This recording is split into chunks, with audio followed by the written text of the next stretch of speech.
and welcome to another episode of the 42 to Doomsday podcast. I'm Rob. And I'm Mark. And in this episode, special guest Aron Challinger, proprietor of Aron's Collectibles here in Melbourne, returns to discuss a unique discovery he recently made that could have ramifications for the search of not only missing Doctor Who, but missing television in general. While nothing definitive has been uncovered yet, I'm sure you'll find our interview with him fascinating, enraging, and to some extent, hopeful.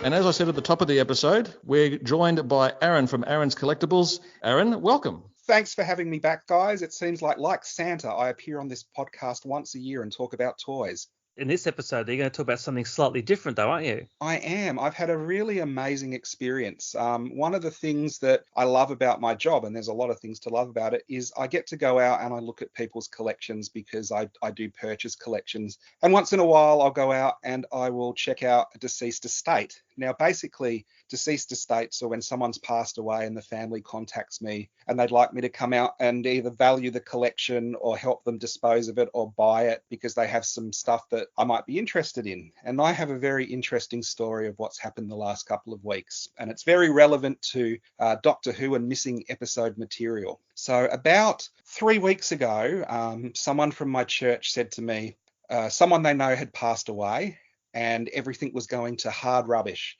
They were a bit of a science fiction fan. They liked Doctor Who and they liked Star Trek. If I wanted to go out to their place, I could just take whatever I wanted before it was destroyed. I went out expecting maybe a box of Target books or some figures or some DVDs or whatever you get from the average collector. And I went there and it was the biggest hoarder's house full of stuff I have ever seen in 30 plus years of dealing. It was absolutely incredible. And the potential for what could be found there is very exciting. The guy was a hoarder of everything in his life. So he was a hoarder of collectibles, books, comics, DVDs, videos, but what's very exciting, he was a bit of an audiophile and he recorded off the radio and recorded off TV. And what's unusual with this collection, he recorded stuff way back to the early 70s when it was beyond most people's means to be able to record, because at the time there was no real domestic recording technology. It only existed at television stations. So it was only the very wealthy people that could afford pneumatic machines or reel-to-reel videotapes for recording stuff off air. And this guy had multiple machines and hundreds of tapes that go back to that era. Indeed, the estate, he recorded stuff all the way up to when he sadly passed away, and there was more than 10,000 tapes that we ended up getting out of the estate. So now, one Aron, of the most amazing things I've ever seen.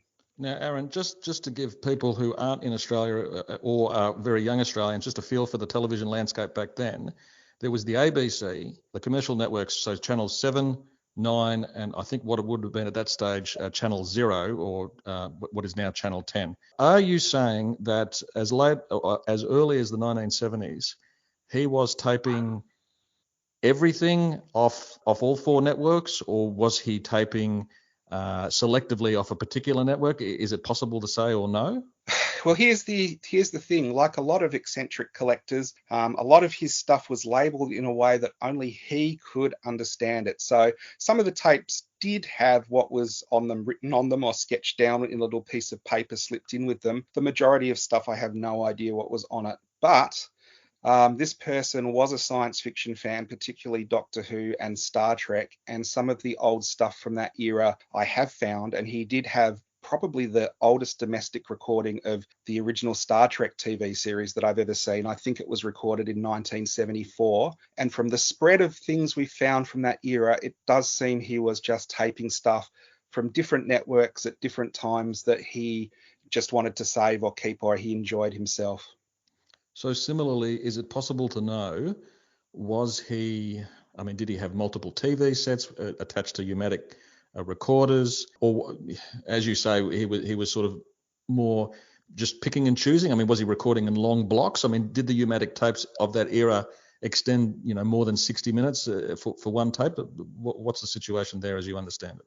Well, the sad thing is, as we go through this story is before the person passed away, the family seems to have, and this is only as recently as a month ago, destroyed most of the 70s pneumatic tapes that were at the estate. But we did find some, and from the ones we found, it looks like he recorded what he liked. He recorded everything once. This is what a couple of people from the family and his friends have told me. He was an obsessive compulsive recorder, and once he recorded onto a tape, it never got erased or went over. And what is good, I guess, for tapes from this era, everything was in pristine condition, where he kept everything in really amazing. I mean, it's not a temperature control or anything like that, but he was careful with his tapes to the point where I thought I was finding boxes full of solid new tapes because they still had the plastic wrappers on them.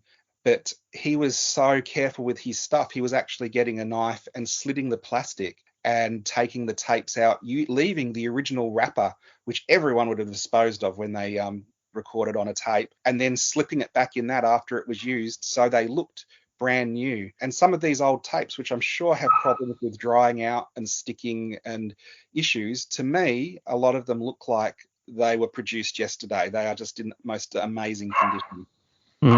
So then let's go back to first principles then. So you say this fellow was a hoarder.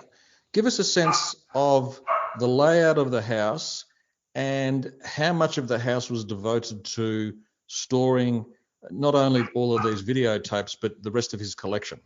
When I say this guy was a hoarder, it is the most unbelievable amount of material I have ever seen in an estate. And this is after the people who were in charge of the estate hard rubbished the majority of it, which is very sad. Now, the house is an old rambling house. It's 106 years old. It's quite in quite a expensive suburb. And it almost looks like the original house was built at the front of the property.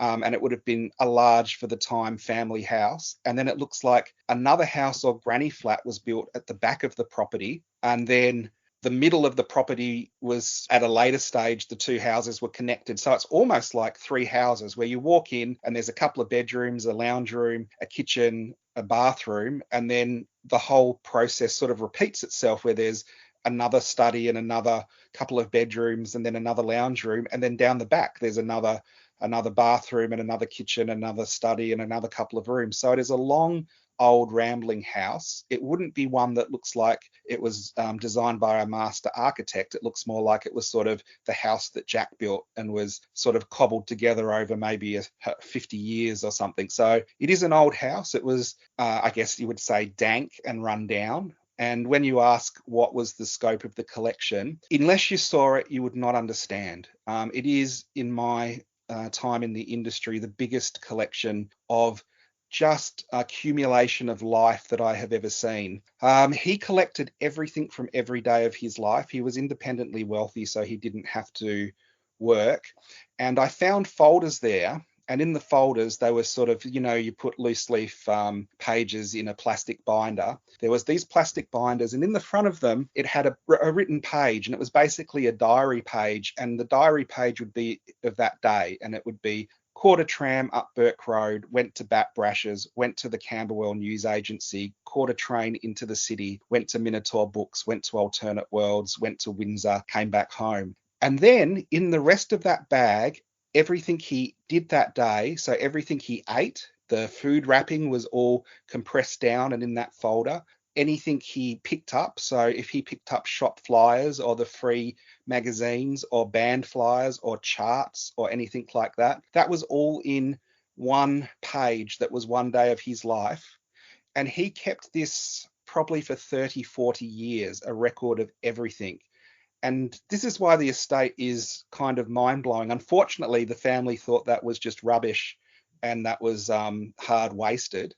But this huge house, which is by any standards a big property, they showed me pictures of why they had to clear it out because it was a fire hazard. And every single room was full to about head height of a jumble of accumulation of everything. So I can't say collectibles and I can't say rubbish, but it was definitely, for anyone that walked in there, they would have just said, this is unhealthy and this is a health hazard and this is not safe. And that's why the estate was about a month ago cleared out. And unfortunately, I have only been able to deal with it because the person passed away and I was called in to have a look after. I really wish I had been in there before, because it sounds like a priceless archive of everything from music media to pop culture to Melbourne history to indeed videotapes and pneumatic tapes went to hard rubbish a month ago.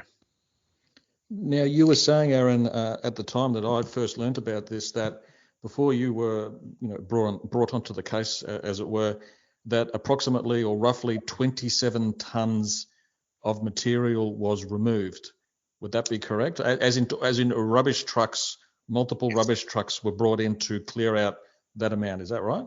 Yes. So to give you a brief background on what happened, the person who owned this collection went into respite care for a couple of weeks, and he was, from what I heard, he wasn't living the best life there. The house was so full and so cram-packed full of stuff. He was sleeping on blankets in a hallway because he could no longer get into his own bedroom. So it is a hoarding problem. It is someone who did have a problem with hoarding. It isn't how a rational person would live.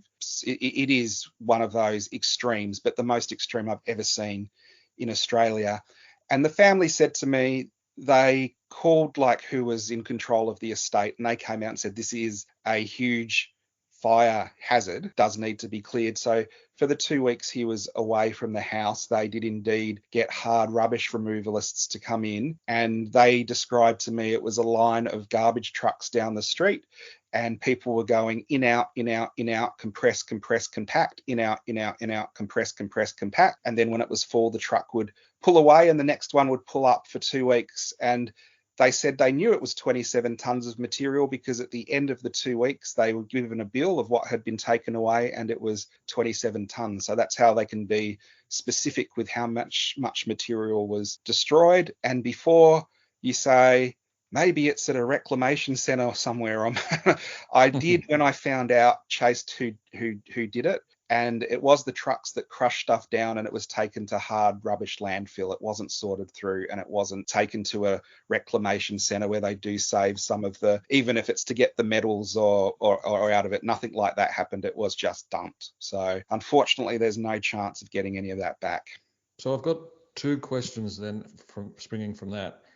Do you know what was thrown into the rubbish trucks? Was it largely video, pneumatic tapes, VHS, beta, whatever?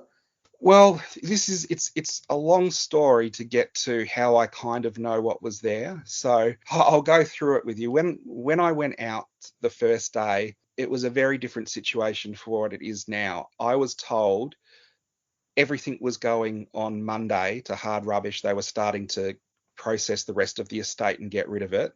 I was there on the Friday thinking I was going to get a couple of tubs of Doctor Who and Star Trek collectibles, and it was an amazing estate. And so I went through this sort of, what am I going to do? This has to be saved. I don't know exactly what's here. It is such a huge estate, and it has so much potential to have missing material and interesting material. As a dealer and as someone who makes a living out of this, the first thing that crossed my mind was I have to get this into a storage unit or something like that. And I very quickly realized it was too big for me to be able to do that. And so I started the process of letting a few friends know who I thought might be able to help it. And then I also contacted people who have in the past been involved with recovering missing material. Locally, I contacted Damien Shanahan, and internationally, I contacted Chris Perry, who was the head of Kaleidoscope, and they were both very helpful in advice of what to do and trying to help save the estate. Chris Perry was able to get 3 local people to call me or contact me almost straight away, and that was the Australian National Archives, the Australian Film and Sound Archive, and then local people who might be able to just take the estate and go through it. Damien Shanahan was able to say, this is what I should do, this is what I should be looking for, and the process of finding stuff that was more important than maybe the other stuff that you'd go through and not find anything at all. So there was a bit of support like that. But when you are there on a Friday and there is truckloads, and I'm not joking, truckloads of stuff that you would like to get out of the estate so it doesn't get destroyed, by Monday, it's a very short time span. And this indeed is why I contacted Mark and said, hey, I'm in a bit of a bind here. I don't know what to do. And I've been doing this for my whole life, but this looks like it could be the one estate in Australia which has the best potential for domestically recorded missing material, not just Doctor Who, but a lot of other really important stuff. And the thing that you asked me is, was I able to determine, what was there and what was on it and the potential of just what was going to be there.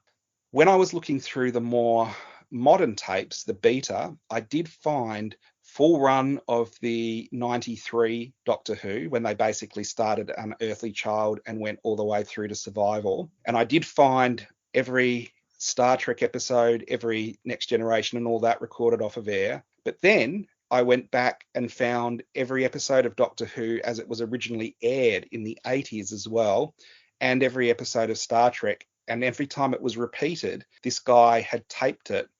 And this goes back to the 70s, where I said earlier, I found a reel-to-reel videotape of an episode of Star Trek Errand of Mercy, which is, of course, all of Star Trek exists. But if he was recording, if the pattern that he was following of recording this every time it was shown, if that pattern was there when he had these 70s machines, there is the potential that he was recording way back to the early 70s, and there could have been missing Doctor Who there, taped off of air. So that then leads me to my second question. Even with 27 tons worth of whatever, we're not entirely sure what the mix was of his, a collection, as it were, removed, how much was left behind? Because what you've described when you turned up is still a house that was absolutely chock-a-block full of items, including, recording media. Would that be right?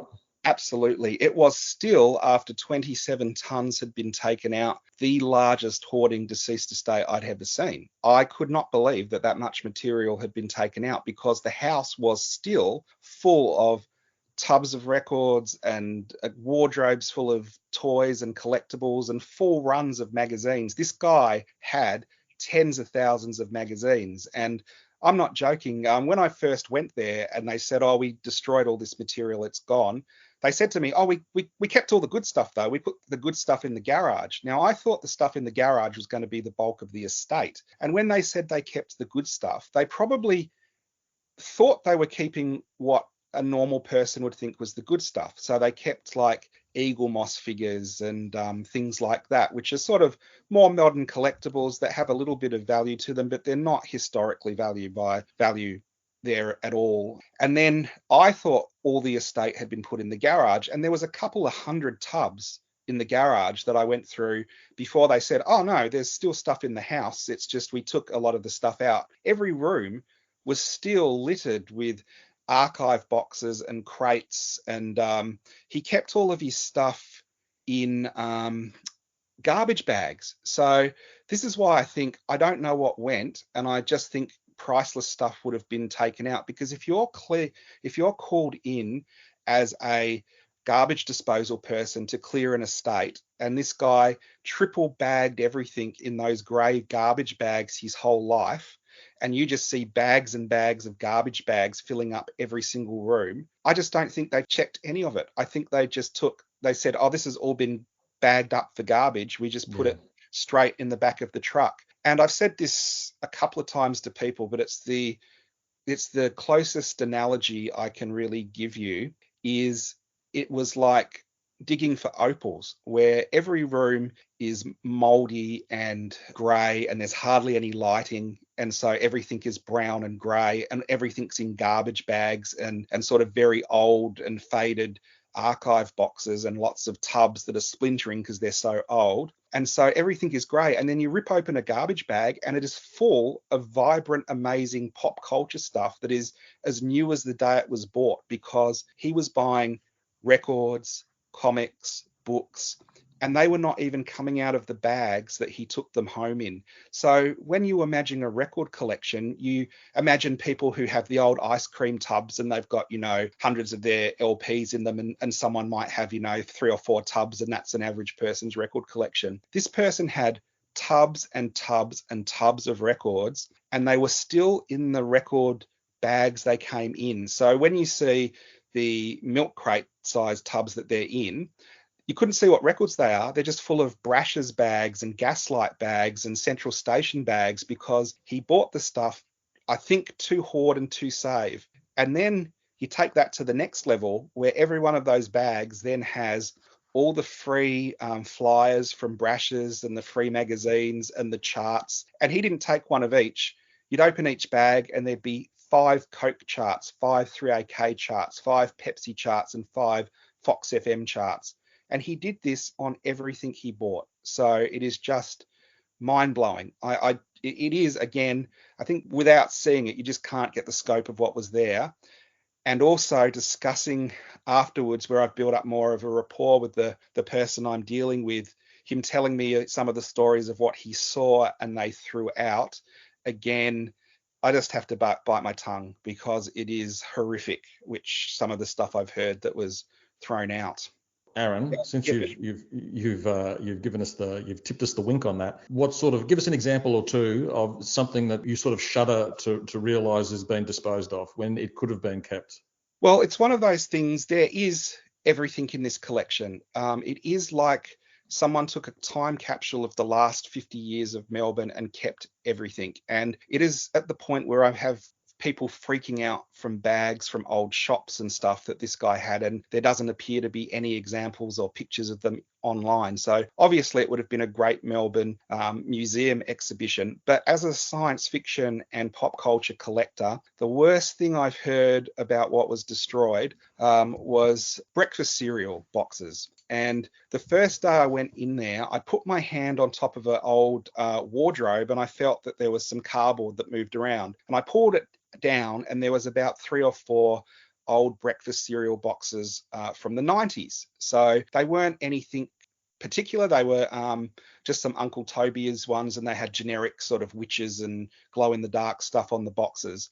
And as I pulled them down, I was with the other guy that was looking after the estate, and he said, "Oh, we thought we threw out all of those. You can put them in the hard waste, the recycle bins over there." And I said, "Oh, no. These are really good. You never see this stuff. I really want to keep this."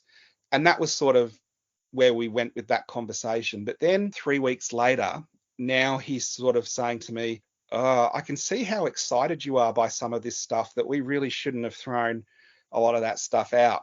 And I said, "Yeah." And he said to me, "When we got the breakfast cereal, I found the old 70s Star Wars boxes.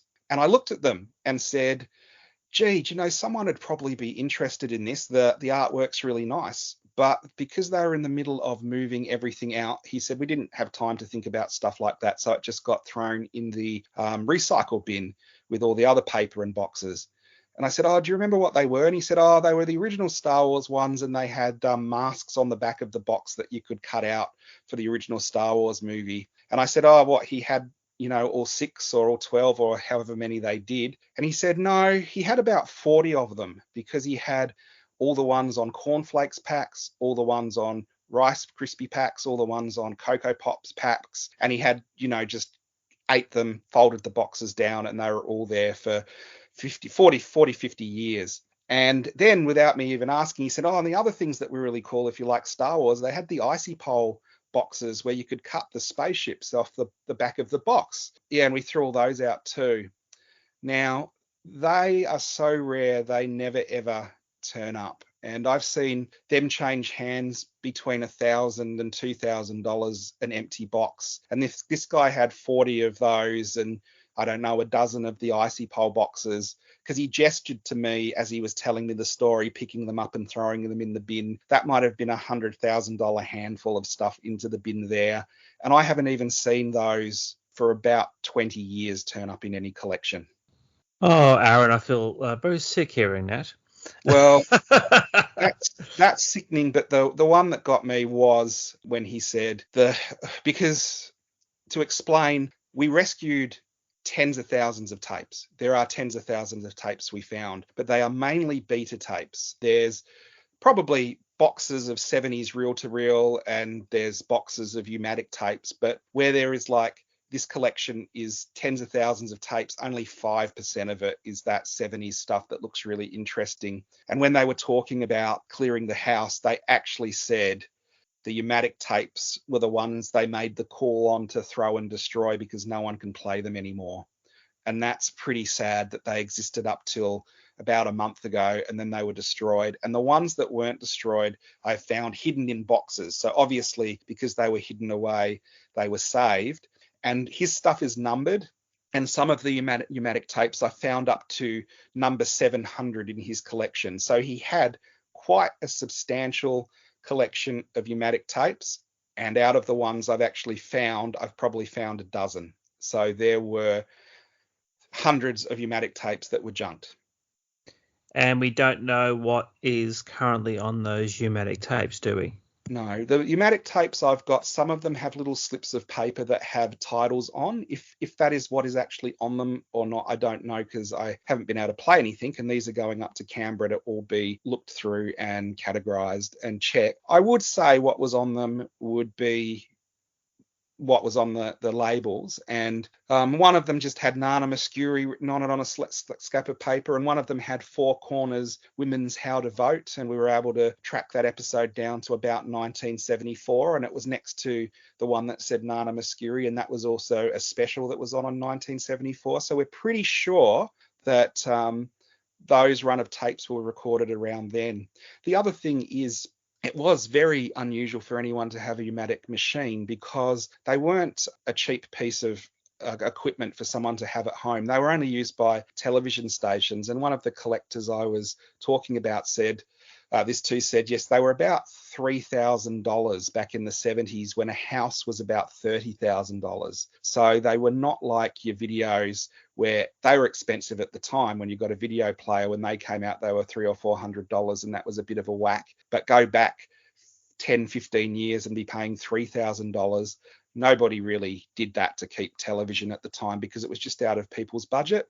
And this guy had 4 U-matic players in his house taping at different times. When you contact these archivists, talk us through what their response was, but also the next steps in terms of retrieving the collection. It's an interesting story, and there's a lot of different elements, and we'll talk about all of them. And there are some things that make you wonder just exactly what's out there. Chris Perry got the archives to contact me, and the Film and Sound Archives contacted me and said, we hear you've come across a large collection and we've been told we should look into it. And I said, yes, you really need to send someone out here now. And they said, okay, if there's that much material, we will. We think we can get someone to you in about 2 weeks. And I said, you don't understand. And this was on the Friday that I was first out there. I said, you don't understand. This is Friday. They're saying it's all, the process of getting rid of all of this and clearing the estate is starting on Monday. And they said, there's absolutely no way we can get anyone out because we don't work over the weekend. So I started sending them pictures of things that I had found that were labeled.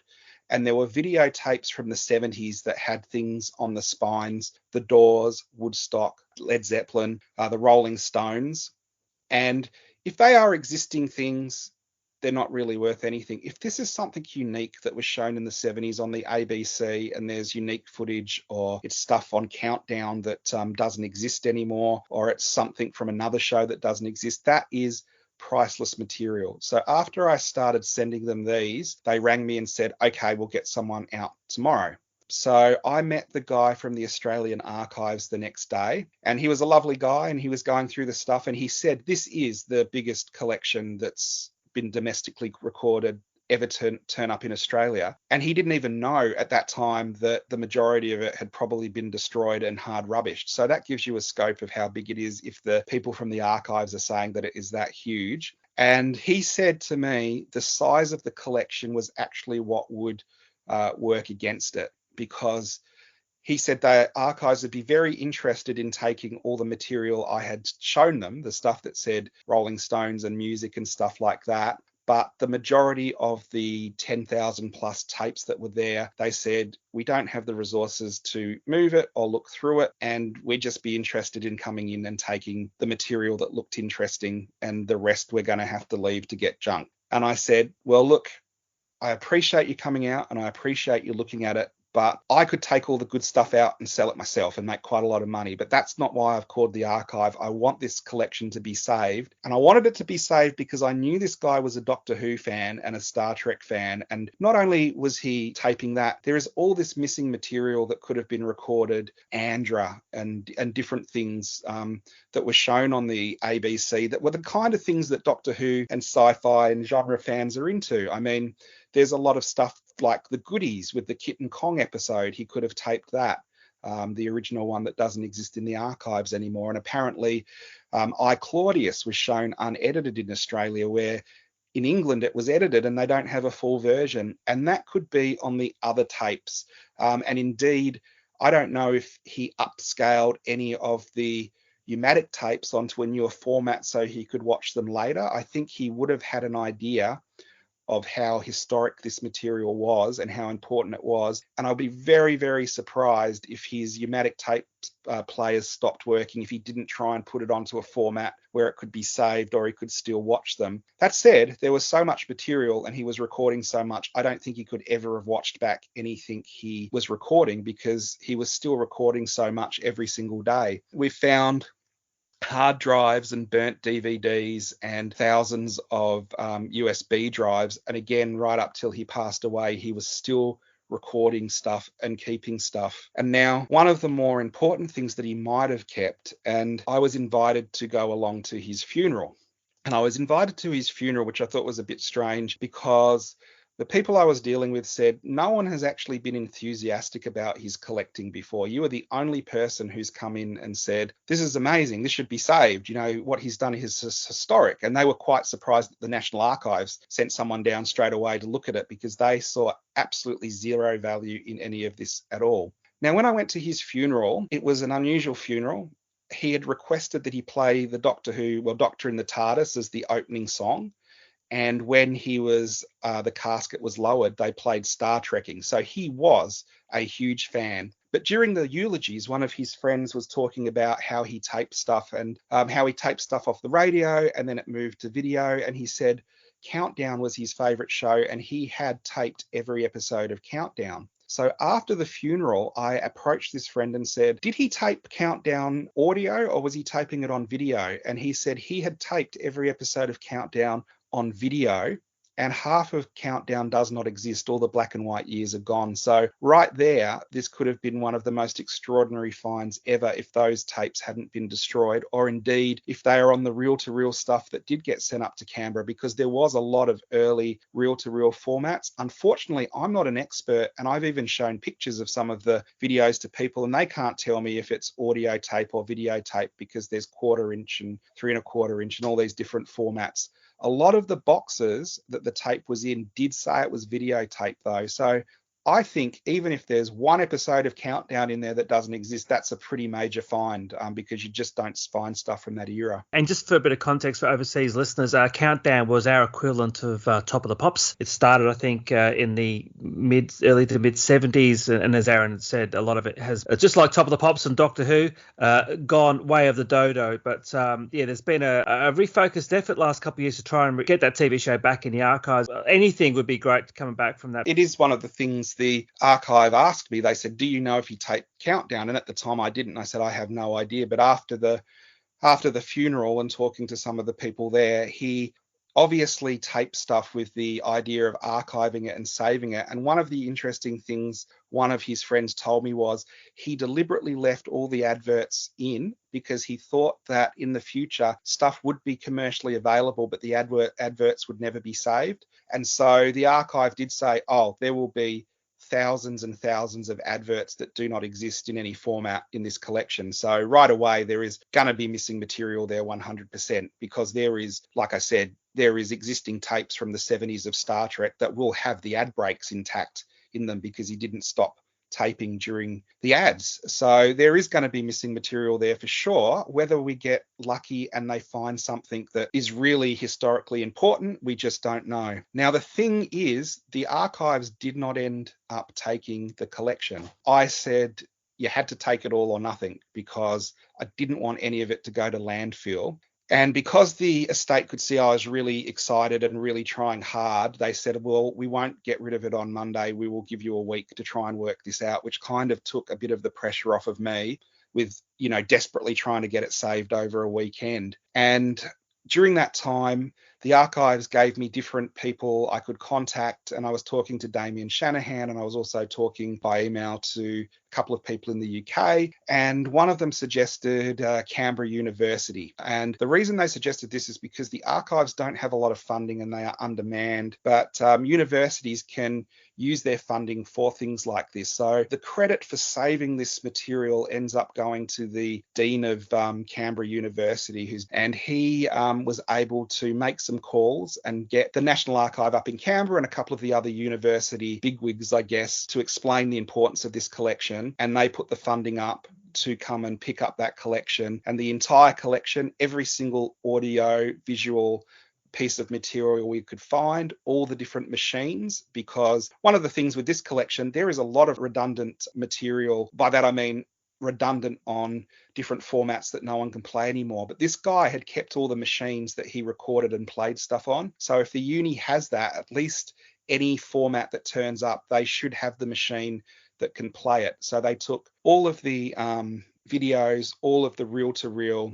all of the film, and they took all of the machines as a big bulk deal, and I got it all ready for them and prepared it so I knew that nothing was getting lost or left behind. And I watched them load it up into the truck last week, and it went up to Canberra. Now they're setting up a pilot course. They've said they've already put out expressions of interest for who might like to participate in it, and it is one of those courses I would have absolutely loved, where it's an archiving course, and they're going to have students for the next 10 years, I would estimate, going through all the tapes and categorizing absolutely everything that's recorded on each one of them. So he has said, being someone who's aware of missing material and what is important to keep and what is missing from media and what's historical and what should go to different rights holders, he said they will go through it, they will notarize it, they will watch everything, anything that's in any importance, they will digitalize and keep, and it will either go to the archive or they'll contact the relevant rights holders, and the material will go back to where it should go.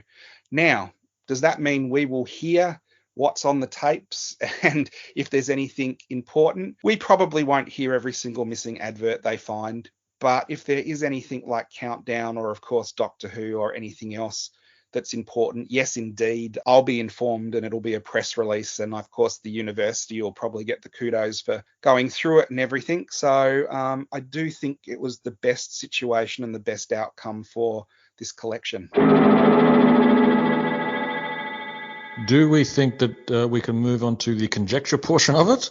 Well, there is some, I wouldn't say drama, but there are some interesting things that have unfolded since the collection was taken to Canberra, and that is a bit of conjecture about what could still be out there, and indeed are there hoarders of this material around, which I can now 100% say to you, yes, there are, because I have been a member, and I think you guys have too, have been a member of the fan community in Melbourne our entire lives. And when we say that, back to when we were kids, and we all met through the Doctor Who Club of Victoria in the 80s, and we stayed friends because of our love of Doctor Who and science fiction. That would be very fair to say, wouldn't it?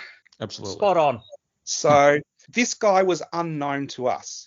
This guy was a huge Doctor Who fan, and having seen photos of him now and gone to his funeral, he was not someone that ever went to any of the fan club meetings or had anything to do with fandom. So he was an off-the-radar collector who had an absolutely massive science fiction collection that nobody knew about. So this collection existed very close to us our entire lives, and it has now just recently been junked.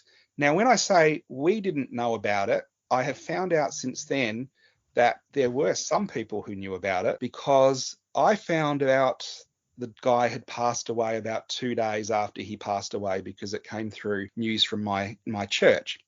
About a week later, when it became common news, a couple of people approached the estate and said the deceased person had wanted us to have his collection, and he did not want it to go into public hands or into any archives. And this was too late, because by then Canberra had stepped in and said they were going to take it.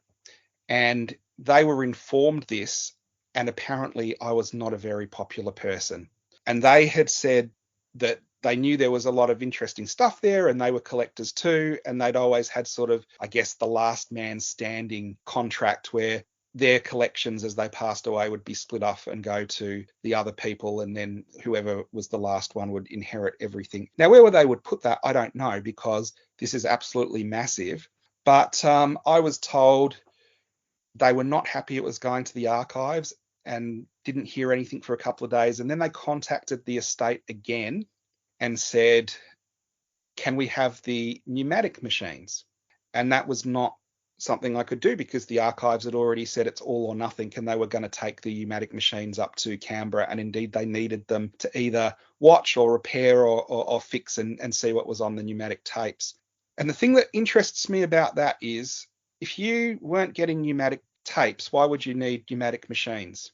And if you had pneumatic tapes, what would be on them that you needed to play if you could get it anywhere else on video or DVD indeed, or been released commercially? So my speculation would be there are pneumatic collections locally in private hands that are, being kept secret. And I can, 100% say that there are people out there that didn't want this collection to go into public hands and wanted to keep it undercover, which is a bit annoying for me because, you don't see stuff like this turn up very often. And indeed, I do think if any other secondhand dealer had been called out, they would have walked through the estate and pretty much said, take it all to hard rubbish. It was really lucky, just because I'm aware of how important some of the missing material is and what's missing from the archives and from what era, that I was there to actually just put the brakes on from stopping them from destroying any more. Now, these collectors actually went to the person's funeral, and I had been asked to talk at his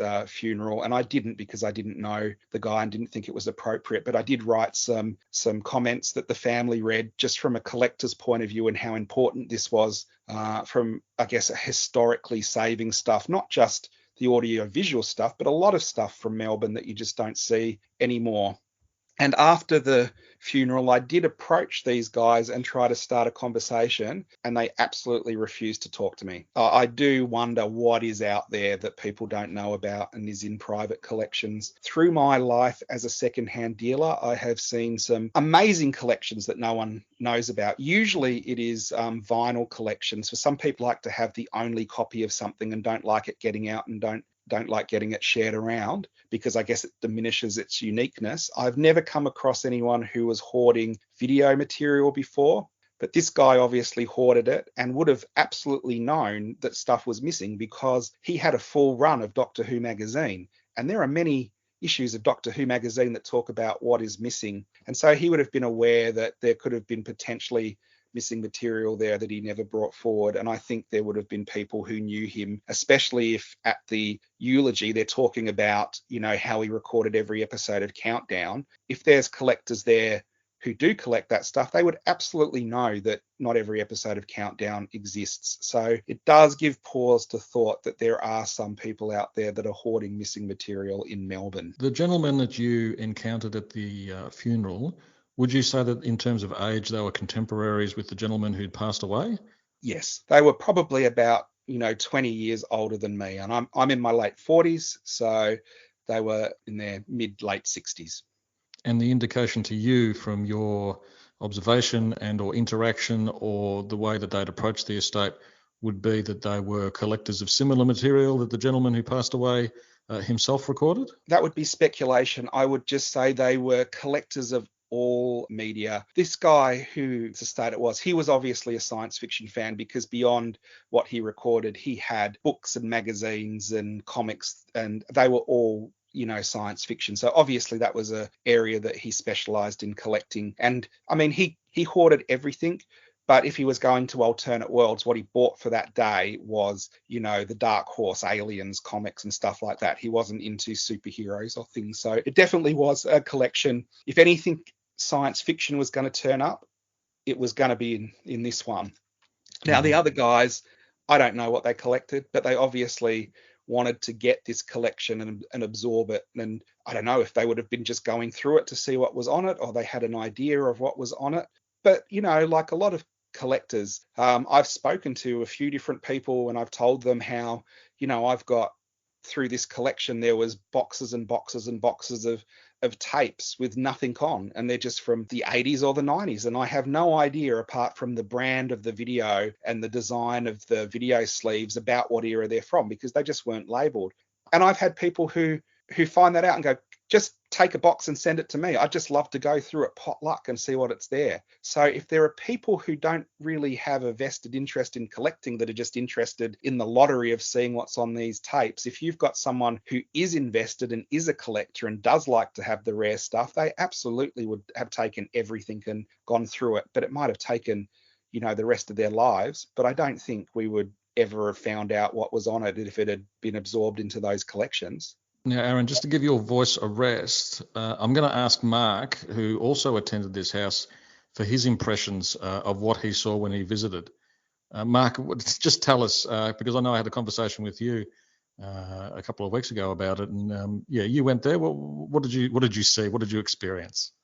Well, I'd spoken to Aaron the day or two beforehand and, sort of giving me the lowdown what was going on. I was sort of asking for some advice in terms of what to do with the tapes. And to be honest, the scale and the magnitude of how many tapes and other things in that house that were there, it just blew me away. I'd seen TV shows before, hoarders' houses where they've been consumed by their own material and they're surfing over piles of newspapers and things like that. So I was completely unprepared for, what I saw. I mean, I walked in the house and there was that smell of it was damp, wasn't it, Aaron? It was really sort of damp and quite closed in and dingy, but Aaron was walking us through sections of the house, and every time he'd open a cupboard up, there's boxes and boxes of beta tapes there. And as Aaron said, you open up a box up and the tape would still be in plastic wrap, very carefully, opened and put back in. And you'd see notes of the content that was recorded, and he had a very individual style of archiving, and we're trying to work out what he'd actually were taping and what day it was and things like that. And I remember just walking through the house and I said, Aaron, hey, look up there. And it was like an Eagle Moss Cyberman collectible just sort of sitting randomly on a bookshelf. And he goes, Aaron said, I missed that. But everywhere you sort of turned, there's this stuff everywhere. And even outside, Aaron had like these tables, and he had his colleague there. And I was just sorting out 8mm film. There were cassettes. I was looking through the cassettes. I had like Pink Floyd concerts. And I couldn't work out the brand of the tapes, but there was just hundreds of them. I had like Fleetwood Mac concerts. So this guy had taped, literally, as Aaron said, everything. And some of these tapes, these audio tapes, were FM simulcasts, early FM simulcasts. So they're probably done in the early 80s. I was just walking through this house, in the middle of a room, there's a box of vinyl in there. And I'm a bit of a vinyl nut, so I went through this box of vinyl. And as Aaron said, it was looked brand new. Fingers are doing the walking through these crates of records. And, there's a lot of stuff there from the 80s there. And like I was looking at brand new records, had been still in bags, of bands like The, and I was just looking through, and there was a seal off his first album, a 12-inch that I never seen before, and it was brand new. My mouth was just slack-jawed. I was just going through these tubs of vinyl, and they were pristine and everything like that. And I was lucky to actually, the chap that Aaron was dealing with actually gave me that seal record, and I took it home and played it. And I can guarantee you it'd never been played before in my life. It was basically pristine. And I think Aaron had found some Doctor Who vinyl there of Doctor Who The Music Volume 1, 2, and the Season 23 theme with a hologram on it, and Season 25. And when Aaron showed me the pictures of them, they were still in those PVC wrap, had the brushes price tag on, never been played. The house is like a rabbit warren. He's going through different nooks and crannies of this house, and everywhere you're going, he opened the cupboard door, there's just stuff everywhere. And even the garage and everywhere underneath, it's almost like a little underground section of the house. And then I was confronted with all these record players, video tape recorders, like super beta recorders I saw there, the old VHS machines as well, early beta machines as well. I said to Aaron, if you just keep looking back to the far side of this sort of underground section of the house, he said the archivist is going through, or they're just pulling more and more stuff out. So it was amazing. Never seen anything like it, and probably never seen anything like it. And then Aaron showed us that Star Trek episode, and I couldn't even work out the format. I thought it was maybe, the Shibboleth, whatever it was called, but no, I couldn't work it out. But I know Aaron sort of spruiked it up and said, I've never seen anything like it. But until I got there and had a look at it, yeah, I'd never seen anything like it either. Can you imagine, Mark, what it would have been like if they hadn't thrown everything out? Would have been wonderful. I don't know how people would have got through that house. By the time I got there, you cleaned out some of it where at least you could walk through comfortably without falling over stuff. I think we're always going to be that, what was thrown out? What did we lose? I guess you can't think about that. That's the only thing, because it would do your head in. No, But to give you an idea, Mark, that was after you saw it after about a week I'd been out there, and we had already hired a truck and taken truckloads of not the audio visual stuff, but just the stuff that I would say is collectible. So old magazines and records and comics and things like that. And we found stuff there, as you were saying, there was the music stuff. We found stuff there. There is multiple exhibitions that could happen in Acme here, or one of the, pop culture museums, maybe the one under the spire in the city where they have the concerts and a little display of Melbourne history. Because when he collected stuff, he collected everything. And I am not joking when I say all of this stuff was going to be thrown out, so I saved it. I probably have the biggest collection now in Australia of just indie music concert flyers, because he would have gone round, and for 20 years, these were one of the things that didn't get thrown out, so I saved them. But, when there's a band at the Corner Hotel or the Espy or something like that, they put out flyers. He collected all of these, and when I saw them, I was like, oh, there's a couple of these, but they're all in folders. And when you take the folder out and there's like 30 flyers in each folder, and you have hundreds of folders, it is just like this amazing indie history of Melbourne. So beyond Doctor Who, there is all this stuff that if you were a fan of a band, you'd have gone, okay, I'll keep all the meanies flyers, but you wouldn't have kept everything like this guy kept. And it has like every week of what was going on at every band and every club and hotel in Melbourne, indeed stuff that's long gone. And there was stuff where I found stuff that was very, very unique. And I did get to give it to different people who collect that stuff and make them very, very happy. I don't know if you would remember when you just when you bought a record, sometimes you got the old paper bags, and the paper bags would have adverts for other records on. So coming soon, Tim Finn, if there's a fraction too much friction, and it'd be advertised on a bag that you buy something else on. And he had kept all those bags. Now, for people who don't know my history, I've run Aron's Collectibles for a couple of years, and I've worked in collectible shops for decades. But before that, I managed a record shop for nearly 10 years. And in those 10 years, I never saw any of these bags come through, because nobody kept like the bags with, Kylie Minogue's first single, because no one knew Kylie Minogue was going to be massive kind of thing. And so he has hundreds of those. And I was contacting people who were like in the friends of the ends and saying, do you know, I think I've got something you probably don't have. And they would be, oh, we really have everything. We don't think there will be. I go, have you got this? And sent them a picture, and they'd be like, oh no, we never knew anything like that existed. How much do you want for that? And I was able to say, I'm quite happy for it to go to your archive and get to the right place where it can be saved and displayed. And there's been quite a few experiences like that over the last couple of weeks where I've made people very, very happy, because there's not a lot of monetary value in this stuff, but there is an incredible historical value, and especially local Melbourne value. I have never seen anything turn up which is so location specific with what was going on in the area, and that has been, categorized and saved, so I guess obsessively for so long. So lots of things like that have turned up as well.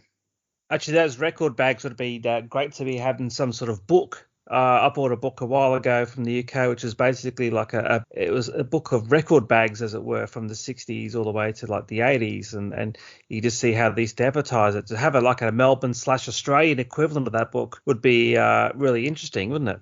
the ones like everybody knows, brashes and stuff like that, but there's been some amazing record bags from Gaslight and different versions of the bags over the years. But the guy also hoarded junk mail.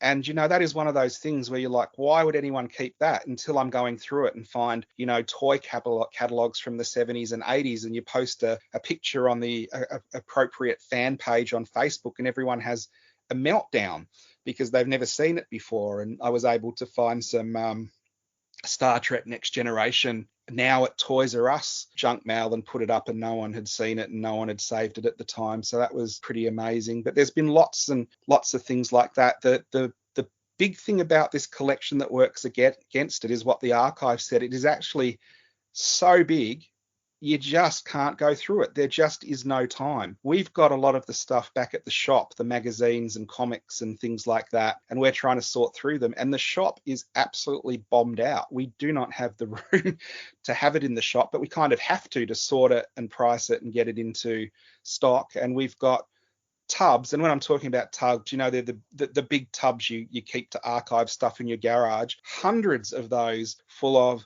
toys, magazines, records, everything you can imagine that we just are still going through.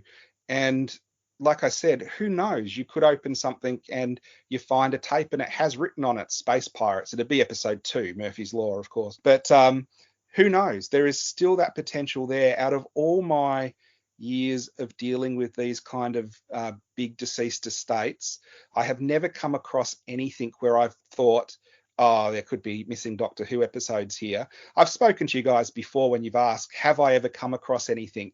No, maybe an empty film can, or someone who says they know someone who knows someone, and it's just like an old VHS of the Hartnell years or something. This is the only one where I'm going, there is stuff here. There is definitely the potential to have Troughton's last season, or even earlier stuff. Indeed, at his eulogy, he was recording stuff on Australian radio before he was recording stuff on video, and probably some of the stuff he was recording because one of his friends was saying he would record these old shows for his dad. I've been looking up that show, and that does not appear to exist as well. So the radio stuff is important too. Let's move into the realm of conjecture, and let's get down to brass tacks. If the first format that he was using to record television was pneumatic, would you agree that's likely?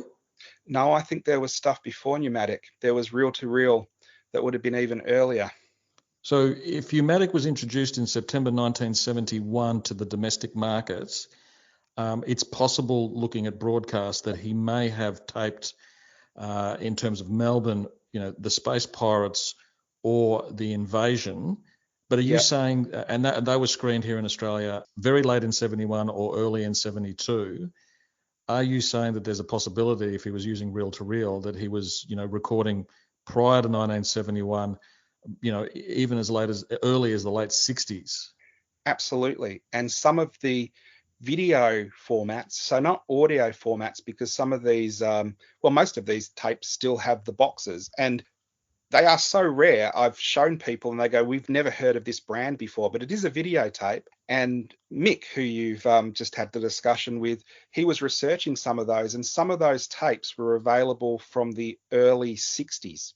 So the potential goes even beyond the 70s that he was taping earlier. And indeed, as I've been going through this estate and trying to find where he started hoarding stuff, the earliest newspapers that seem to be part of I was keeping this and hoarding it away were from 1954.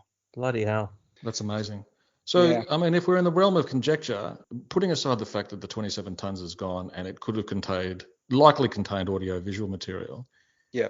And I know people who are listening to this are probably going to be rolling their eyes, but it is possible that he, given his love of science fiction, given his interest in Doctor Who, taped ABC broadcasts of Doctor Who here in Melbourne from sometime in the 60s, possibly, I underscore. Well, I don't know about the 60s. The 70s tapes, like I said, the tapes that he had existed in the 60s.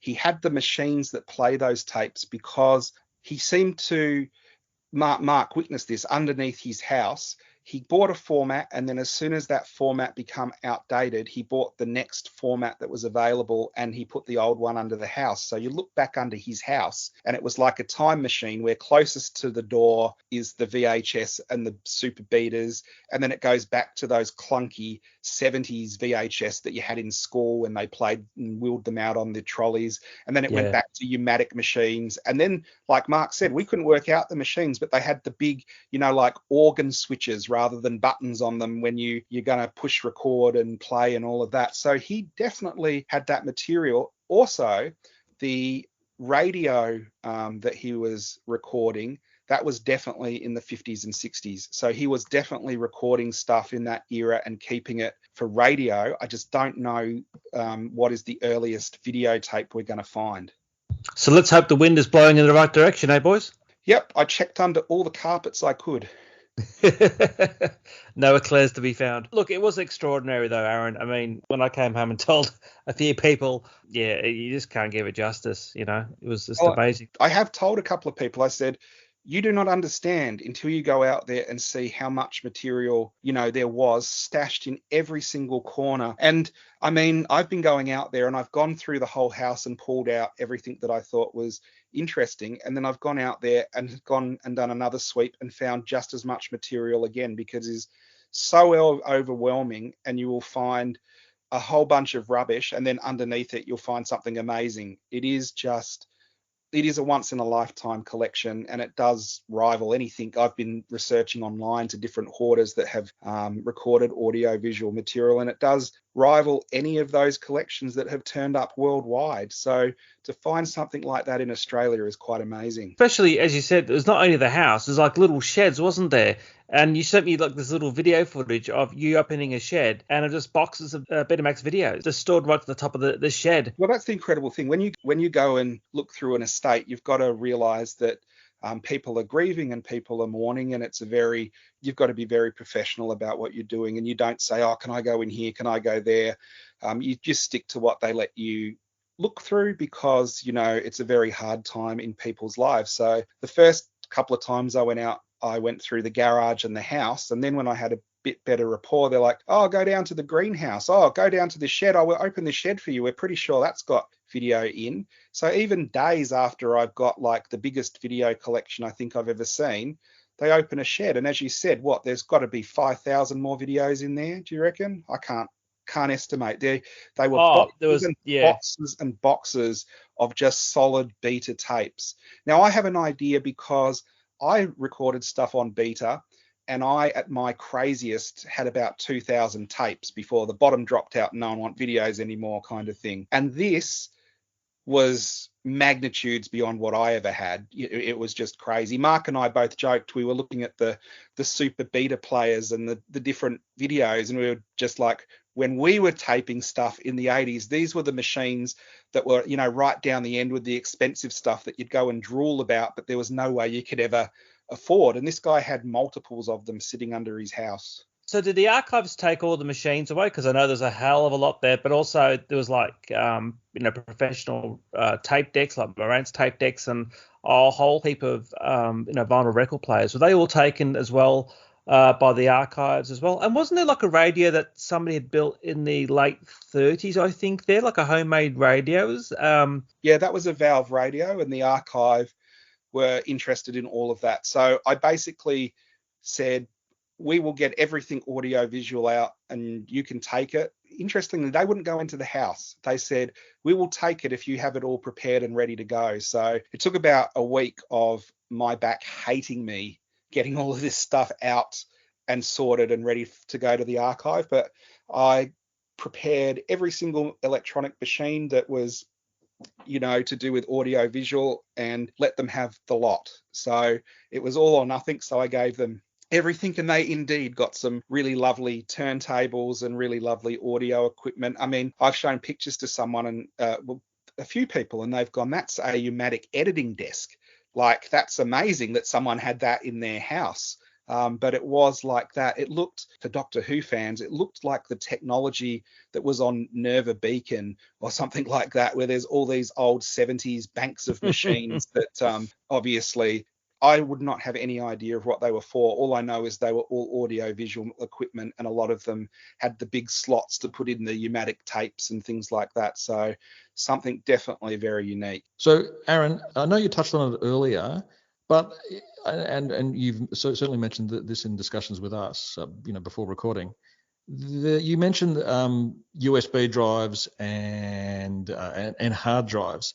Is there the possibility, and you also mentioned a pneumatic editing desk, is there a possibility that this gentleman at some point could have transferred, from videotape, from beta, pneumatic, VHS, onto hard drives? I mean, given his predilection for recording entire runs of Doctor Who in the 90s and the 80s and possibly the 70s, was there a chance that he may have transferred this video material onto hard drives and USB drives?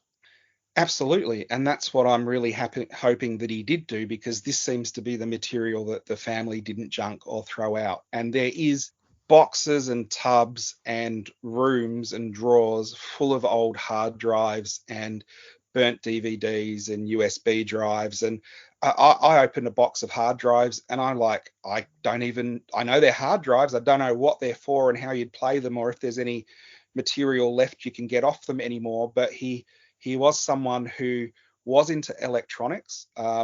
He had two computer rooms, not just one. He had two computer rooms, and both of them look like, if you see an old ham radio person who's built their own ham radio, and then maybe it's got a bit out of control. So there's rack shelves everywhere with different pieces of equipment, and there's wires running from one to the other, and there's aerials going up into the roof, and then there's bundles of cables running out the door and into the walls and all of that. That is how two of his rooms were. So he was definitely on top of that kind of thing. And he also collected electronic and computing magazines, and these go right back to the 70s. So they was like radio magazines, and they went to computer magazines. And I did find boxes of stuff on how to burn CDs and burnt CDs. And so he was on top of that technology as it was being developed. So fingers crossed that he did migrate older formats to newer formats.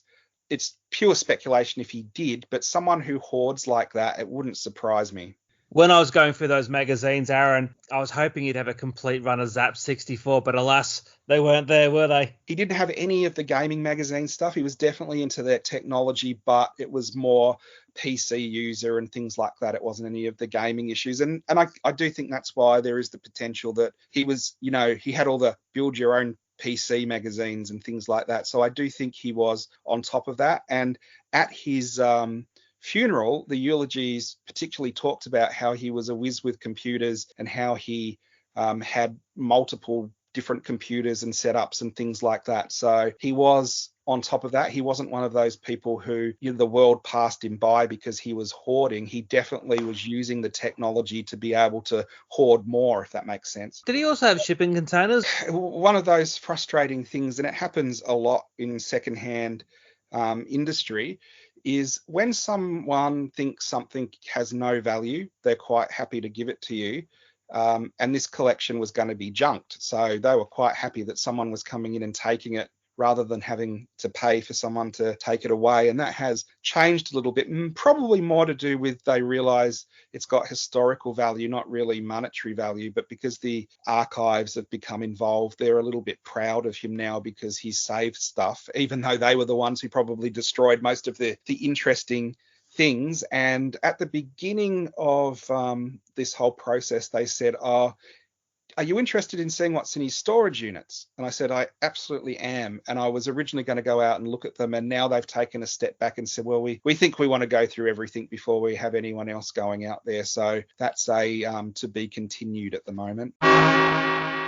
Before we wrap things up, given that your shop is absolutely heaving with material that you'd love to offload to fans, please tell us how you can be contacted, websites, email, Twitter, whatever. So basically, if you Google Aron Challinger with one A, you will find me. But I own a shop, Aron's Collectibles, which is in Blackburn, Victoria. We have a Facebook page and Instagram and, all the different socials and things like that. So we are primarily a pop culture store. We have a bit of everything. Because I'm a massive Doctor Who fan, we are skewed a little bit that way, but we do have whatever is collectible and interesting in pop culture. I also do a couple of collectible shows. Once a week I do one on collectibles called Rip It Off the Card, which just looks at a different topic on collecting each week. And we do another show called The Who Report, which is, of course, mainly focused on Doctor Who. If you're on Facebook, the Sci-Fi Zone is the channel that hosts all of those. And indeed on YouTube and Twitch, the Sci-Fi Zone channel hosts the things we do on there as well. Obviously, if you're in Melbourne, get on down to Aron's Collectibles. And if you're online, well, I'm sure Aron will be very happy to sell to you and ship all around the world this fantastic collection that he's come across. And just remember the continuing deal with 42 to Doomsday. Listeners, if you come in and say, keep on punching, you get a free issue of Doctor Who magazine of your choice. But not the ones he just found.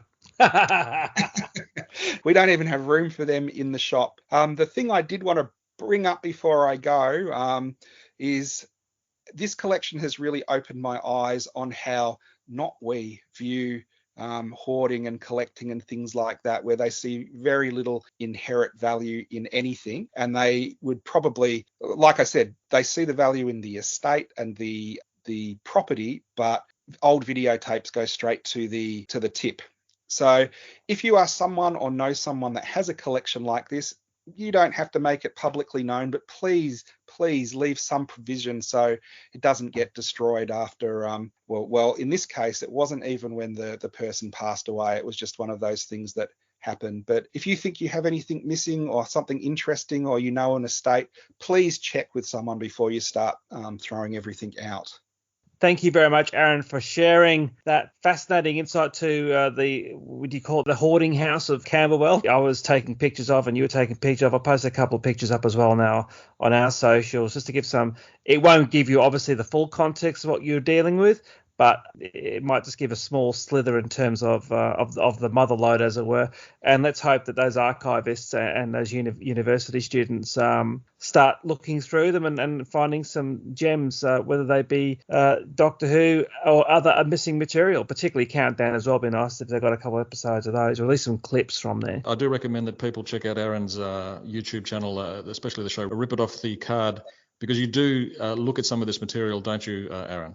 Yeah, if you go back through the last couple of weeks, they're all up on the Facebook page. There is two shows. One's called like when hoarding becomes a problem, and another one on a hoarders collection, and we highlight some of the stuff that happened in this. The show goes for about 2 hours. It is the second half that we look at the main subject. Also, I'm on Twitter under Aron Challinger, and I have been posting up the different pictures of different formats that I've been finding over the last couple of weeks that are pretty interesting to see as well. And let's get you back on next year, Aron, to talk about maybe some predictions in terms of merchandising with the R2-D2 era of the program, plus Disney as well. The Juggernaut about to relaunch, you think? Well, I'll tell you what, the last time I had a discussion with you guys, it was pretty grim, where I was reporting about the sales of Doctor Who being down, and the general feeling in fandom is it was a bit tired and no one was collecting the show anymore. It can show you just how something can be turned around with a bit of positivity and a new Doctor who's a favourite and a bit of information to get people interesting, because Doctor Who has, in the last couple of weeks, almost gone through a regeneration on the merchandise side of things, where people are genuinely excited about what happens next. That might be something interesting to talk about in the future. Stay tuned, as the great man used to say. And on that cheery, anticipatory note, I've been Rob. And I've been Mark. And I've been Aron. We'll speak again soon. You've just listened to another episode of 42 to Doomsday, the podcast that loves talking about Doctor Who. We'd love to hear from our listeners. Please drop us a line at 42todoomsday@gmail.com. We can be reached at facebook.com/42todoomsday. If brevity is your game, we can be found on Twitter at 42todoomsday. Please check out our blog, 42todoomsday.wordpress.com, where Mark and I occasionally have something interesting to say. Aside from iTunes, you can listen to us via Stitcher and Player FM. If you enjoyed listening to us, leave a review on iTunes. As always, thank you for listening. Have a great week. We'll speak with you again soon.